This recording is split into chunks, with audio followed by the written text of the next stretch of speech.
Alors, partant des programmes scolaires, des informations répandues dans la presse qui disent tout et son contraire, et des besoins réels des élèves en matière linguistique, cette étude tente de proposer, dans le cadre de l'éducation au développement durable, une réflexion concernant la controverse scientifique sur le réchauffement climatique. Les méthodes d'analyse du discours appliquées à la confrontation des arguments contradictoires permettra aux élèves, selon nous bien sûr, de développer leur esprit critique et de prendre de la distance nécessaire pour comprendre les enjeux du débat sur la formation du citoyen. La finalité de l'éducation au développement durable est inscrite dans le texte officiel qui met en marche la troisième phase de l'éducation au développement durable, texte qui vient juste de sortir en novembre 2011. Il s'agit de donner aux futurs citoyens les moyens de faire des choix en menant des raisonnements intégrant les questions complexes du développement durable qui lui permettront de prendre des décisions, d'agir de manière lucide et responsable, tant dans sa vie personnelle que dans la sphère publique. L'EDD est généralement pris en charge par les professeurs de géographie, SVT, économie et certainement pas par les professeurs de français.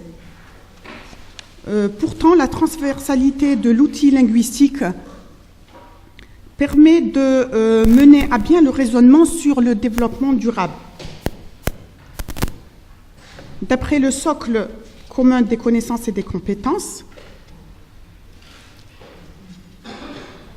l'élève doit être capable de jugement, d'esprit critique, ce qui suppose savoir évaluer la part de subjectivité ou de particularité d'un discours, d'un récit, d'un reportage, savoir distinguer un argument rationnel d'un argument d'autorité, apprendre à identifier, classer, hiérarchiser, soumettre à critique l'information et la mettre à distance. La maîtrise de la langue conditionne, selon nous, la compréhension et l'expression du raisonnement scientifique, ainsi que la participation active au débat. L'application à bon escient des principes méthodologiques et théoriques relatifs à l'analyse du discours et au système énonciatif devait permettre à l'élève de s'exprimer efficacement sur les questions qui animent la société, comme celle du réchauffement climatique.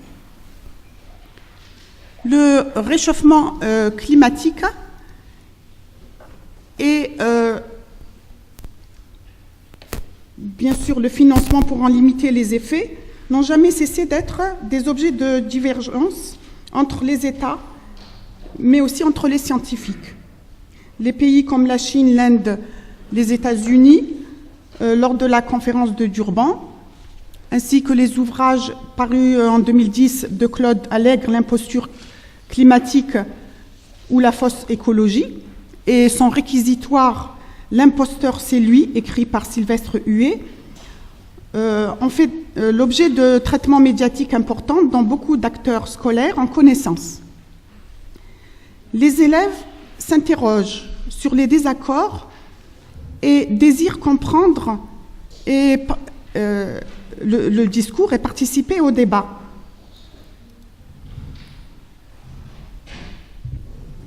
D'après une enquête récente réalisée par l'ADEME et l'Institut Médiascopie, les jeunes se disent plus à l'écoute d'un discours simple, concret et surtout non culpabilisant.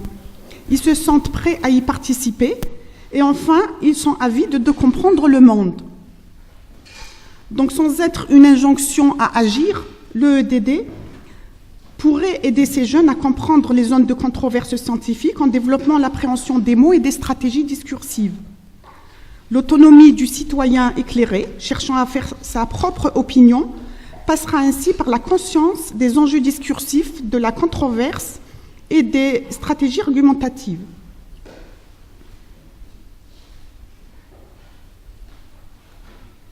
Le corpus de cette recherche est tiré des journaux L'Express, Le Monde, Libération et Charlie Hebdo. L'analyse comparative des articles portant sur le même sujet mais illustrant deux points de vue opposés sera l'occasion pour les élèves de se forger une opinion personnelle à partir des informations explicites et implicites contenues dans ces textes et à partir des procédés d'écriture mis en œuvre dans les journaux. L'examen du langage et de la mise en mots de cette question environnementale fournira un éclairage sur le genre et la tonalité des textes, les types d'arguments et les figures de rhétorique convoquées, les indices linguistiques de présence de l'auteur dans son énoncé et les marques d'accord et de désaccord. L'argumentation constitue un moyen d'évaluation, comme on le sait au baccalauréat. Elle se prépare dès le collège. Elle n'est cependant pas au programme de l'école primaire. L'objectif pour l'école, pour le collège, est d'affiner l'expression de soi, de développer et d'affirmer son point de vue dans l'argumentation, de mettre l'accent sur l'implication et l'engagement, ou au contraire, la mise à distance et le détachement. Les élèves de 3e sont invités à s'interroger sur les problèmes de l'humanité et les grandes questions de notre monde et de notre temps. Le professeur propose régulièrement à l'élève des travaux écrits l'incitant à donner son avis en le justifiant. Pour sa part, le programme du lycée propose au niveau du discours la réflexion sur les situations d'énonciation, sur la modalisation et sur la dimension pragmatique développée dans le but de favoriser la compréhension de l'implicite, des enjeux et les interactions dans toute forme de communication. Donc, au lieu de s'appuyer sur des textes littéraires comme il est de tradition dans l'enseignement scolaire aujourd'hui, je propose que soient privilégiés des textes médiatiques sur la question de dégradation de l'environnement et de ses répercussions écologiques, politiques, sociales, économiques, etc., qui peut être un support pluridisciplinaire permettant aussi l'acquisition des 7 savoirs nécessaires à l'éducation du futur, préconisés par Edgar Morin. Le croisement de plusieurs approches énonciatives, argumentatives et rhétoriques permet de fournir ou de renforcer le savoir linguistique et méthodologique inscrit dans les programmes et facilitant le développement chez l'élève, des compétences lui permettant de se forger une opinion personnelle fondée sur les mots et les arguments et non pas fondée sur les mythes et les préjugés. Deuxièmement, développer aussi les capacités à exercer une distance critique vis-à-vis des opinions qui circulent dans les médias et sur Internet. Et enfin, la capacité à avoir une conscience claire des enjeux et des incidences de ces informations sur le mode de pensée et d'agir. Nécessité donc est d'accorder une attention particulière à la nature de l'argumentation mise en œuvre dans le discours et de distinguer le genre scientifique et le genre polémique qui forment les 2 axes de cet exposé. Premier type d'argumentation orientée sur le phénomène climatique. La logique en vigueur dans le discours scientifique trouve toute sa force dans des arguments de cause à effet. Ainsi, chacune des 2 thèses, celle qui décrète le réchauffement climatique et celle qui s'y oppose, est-elle assortie d'explications sur les causes et les effets du phénomène.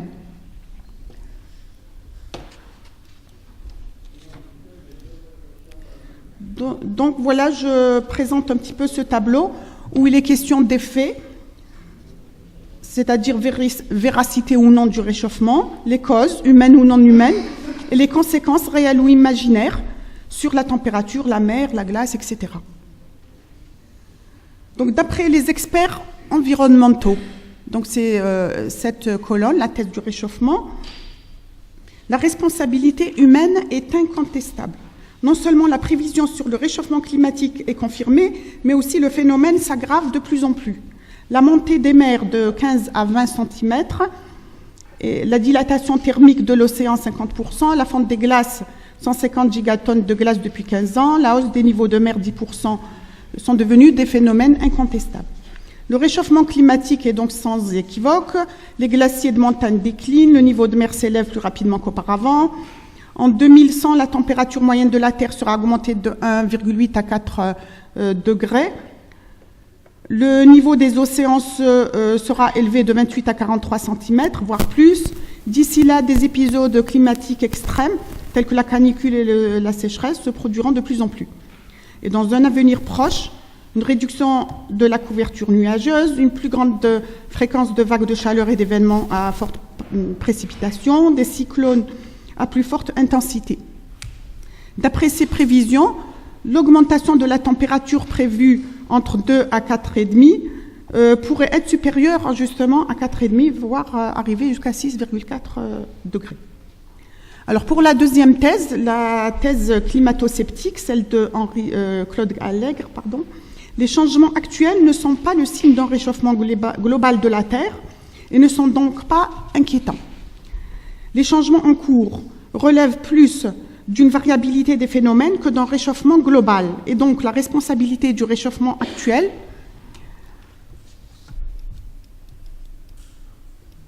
voilà, donc la responsabilité du réchauffement n'incombe pas à l'effet de serre.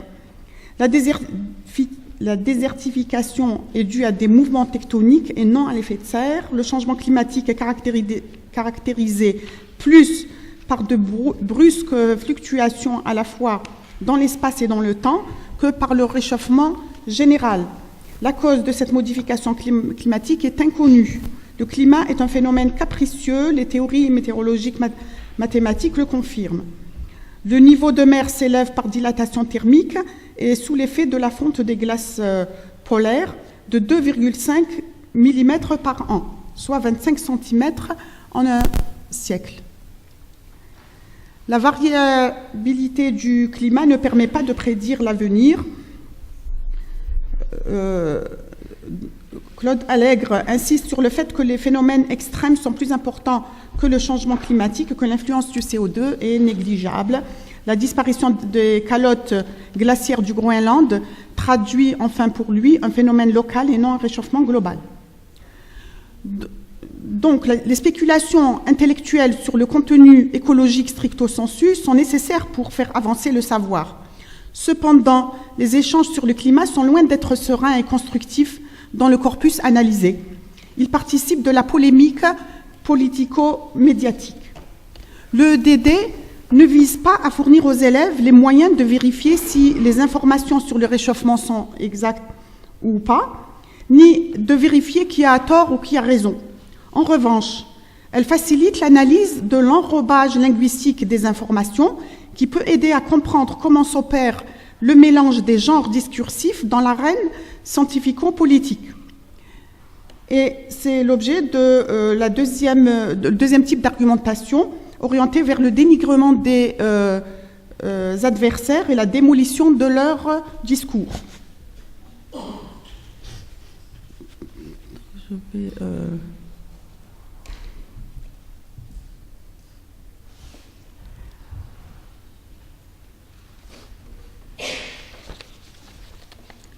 Alors, la tonalité polémique du débat se traduit par un métalangage relatif à la confrontation et indique l'ampleur des désaccords. Chaque partie loue ses connaissances, mais au nom de la vérité, refuse celle de l'autre. Chacune cherche à persuader le lecteur du bien fondé de son raisonnement. Les aspects fondamentaux du débat épistémologique qui animent la démonstration scientifique, définition des objets, méthode, cadre théorique, expérimentation, etc., sont noyés dans des considérations communicatives et dans des dispositifs argumentatifs dont le but est d'inciter l'auditoire à agir selon la volonté de l'orateur. La tension est exprimée par d'innombrables emplois métadiscursifs que vous voyez ici, polémique, diatribe, tollé, colère, critique verte, etc. Un style imagé et parfois un lexique écologique comme tempête, vent debout, déluge, vertement, enflammé, humeur du jour, donc notion du jour, ou bien vocabulaire militaire comme combat, lutte, défendre, reflète le combat à la fois contre l'adversaire et contre ses idées. L'offensive est corrélée à la défense farouche de l'image de soi.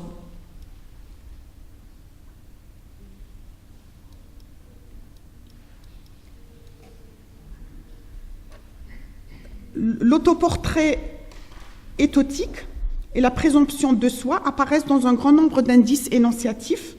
Le groupe d'experts, le GIEC en l'occurrence, ne se présente pas en tant que tel dans l'énoncé. Il s'efface et parle à la troisième personne du pluriel, les experts, les scientifiques, l'unanimité des travaux, le GIEC. Claude Allègre, quant à lui, il parle à la première personne, je me moi. Il expose son rêve, son domaine de spécialité, ses sentiments, ses habitudes. Son discours témoigne d'un trop-plein d'émotions. Il est chargé de marques appréciatives et évaluatives. L'acte énonciatif du locuteur est renforcé par les verbes de parole qui semblent importants. Lutter, combattre, revendiquer le droit, défendre. Ce sont des verbes à valeur performative. Ça répond un peu à la théorie d'Austin qui dit « qu'en dire, c'est faire ». C'est le titre de son livre. Donc, tout en défendant le droit de dire, donc on dit quelque chose. Donc, se brosse ainsi implicitement le caractère du locuteur. Il veut donner... alors, je reviens un peu à mon diapo.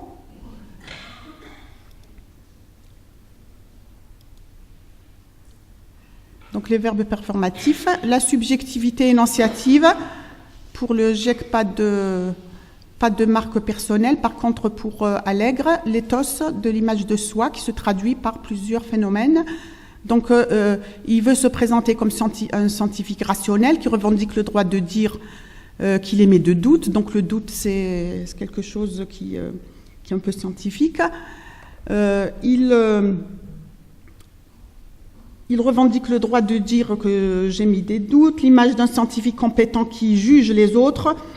Donc, l'interprétation est simpliste, celle du GIEC, et occulte les dangers véritables. Une image d'un humaniste rassurant qui croit en la capacité de l'homme. L'attitude dénonciatrice ne suffit pas, il faut trouver des solutions scientifiques sans créer la peur et surtout croire à la capacité de l'homme à résoudre les défis. L'image d'un homme prudent et réfléchi qui refuse le conformisme naïf, l'idée que l'homme est coupable et que nous courons à la catastrophe planétaire est devenue une certitude, une vérité incontestable. Le consensus s'applique à tout, à tous et à tout de suite.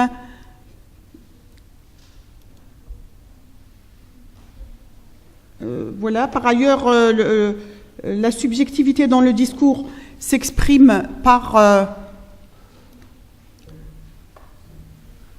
l'emphase, les exclamations, l'ironie, horreur au pays de Descartes, etc.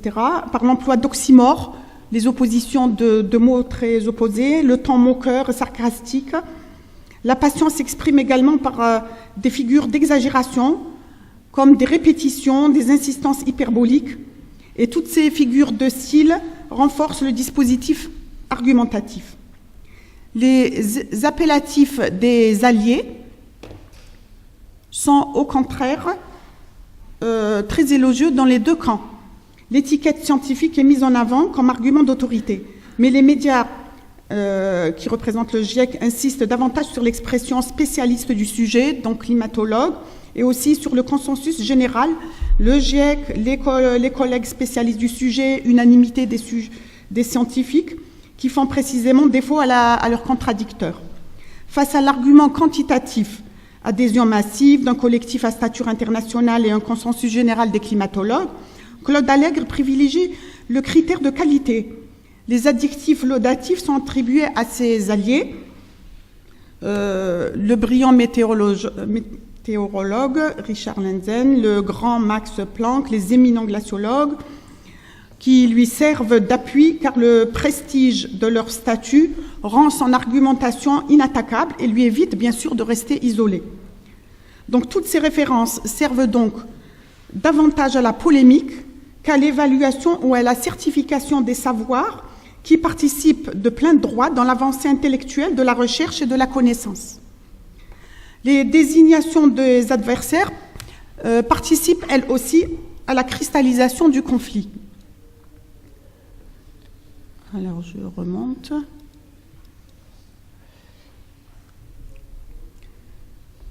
Claude Allègre est nommé par son nom par le GIEC, par le groupe du GIEC et les médias. Il est désigné par des indications relatives à sa recherche et à la fonction politique qu'il occupe. Alors, géophysicien bardé de médailles par ses pairs, ancien ministre de l'Éducation et de la Recherche, ancien ministre de la Recherche et académicien, responsable de l'Éducation nationale, de la Recherche, de la Technologie, qui a dirigé l'Institut du Globe, qui a cumulé des titres prestigieux, etc. La référence à son domaine scientifique a un double objet. D'une part, elle montre l'imposture du non-spécialiste du climat qui se mêle d'un domaine qui n'est pas le sien. D'autre part, elle met en évidence l'incompatibilité de la célébrité de ce chercheur avec le manque de rigueur de ses propos.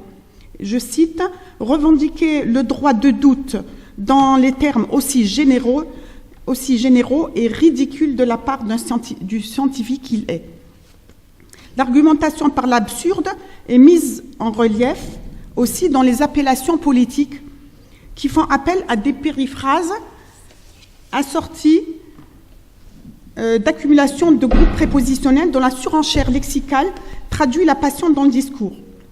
Ces périphrases, en apparence élogieuses, sont des figures servant à montrer le paradoxe de Claude Allègre, qualifié de négationniste, menteur, à côté de la cible, incorrect, bouillonnant, paradoxal, etc. Par ailleurs, la référence politique à son passé ministériel constitue une réponse dialogique à l'argument d'Allègre selon lequel le GIEC serait manipulé par l'État. Elle souligne là aussi le caractère absurde de son comportement argumentatif puisqu'il était déjà dans l'État.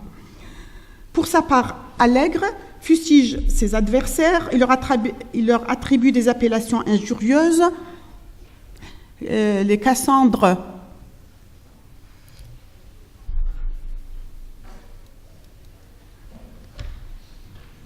fanatiques, conflictueuses, mais détracteurs, méprisante ces gens-là, accusatrice théorie officielle ou provoquante impuissance protestataire.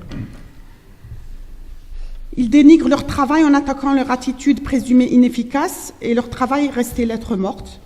Ils recourent à des figures d'exagération hyperbolique, à des métaphores.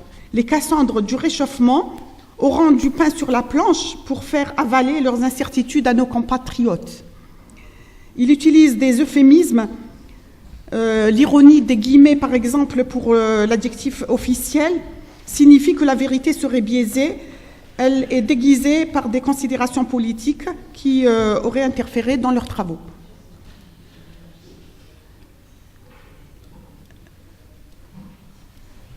La finalité supposée de ces débats est liée à des rivalités professionnelles. Oui, je me dépêche, je viens à la conclusion. Elle-même liée à des considérations financières. Chaque partie dénonce l'intention non avouée de l'autre. Le camp des experts climatologues proclame que Allègre est payé par Total. Il est payé par des firmes pétrolières.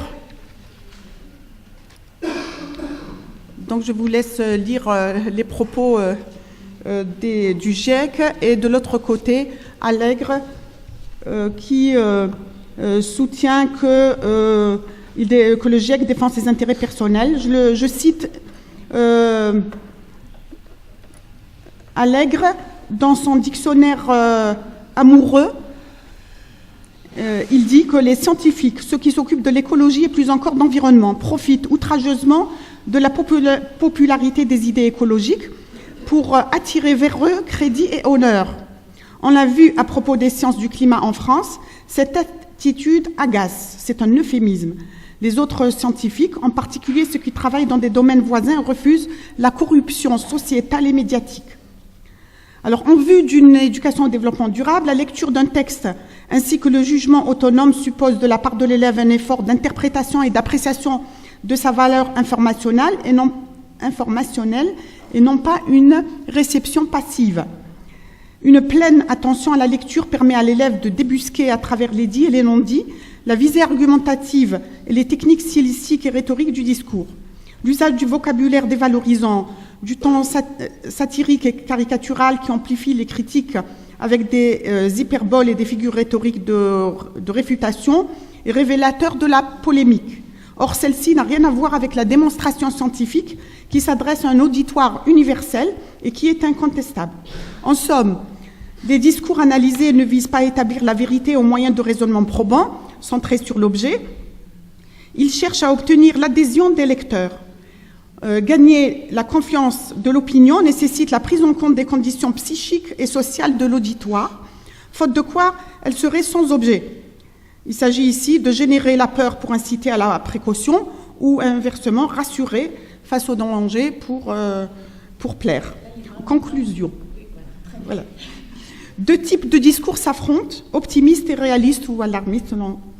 Faute de consensus et de rigueur scientifique sur le sujet, les protagonistes se battent à armes égales, en faisant usage de subjectivité et de violence verbale, ce qui implique que la forme occulte le fond du débat et que l'argumentation politique prime sur l'argumentation scientifique. À propos de la force argumentative de ces discours, on peut lire dans le blog de l'Express l'avis de Gérard, un spectateur impuissant de la controverse.